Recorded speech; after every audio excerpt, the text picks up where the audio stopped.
Bon dia, aquí tenim la Imma de Puigverd de Lleida i ens presenta aquest escarbat tan divertit. El Top Chop. Top Chop, es diu Top Chop? Sí, la Molt bé. transformació es diu Top Chop. Explica'ns què li has fet amb aquest cotxe. Pues, bueno, es va baixar i es va ensanxar, es va ficar les passos de roda més grans, amb les rodes més grans, canvi d'aquestos seqüencials, el volant també és diferent, canvis. La motorització... El motor torna a ser un 1.600, portàvem un 1.800 i ara portem 1.600. Ara vas una miqueta més.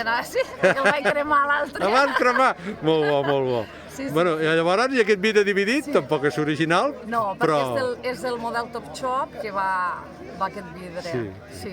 Quants anys fa que el tens, aquest cotxe? Pues més de 30. Més de 30 anys. Més de 30 anys. I has anat molt lluny amb aquest cotxe? Sí, a Bèlgica, a Holanda, a Amsterdam, d'Europa i Espanya. Molt bé, molt bé. Sí. Quantes unitats hi deuen haver per aquí, d'aquest?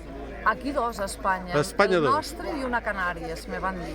Sí, sí? Sí, Doncs Canàries. tens un cotxe molt xulo. Moltes gràcies, A tu. Ramon. Merci.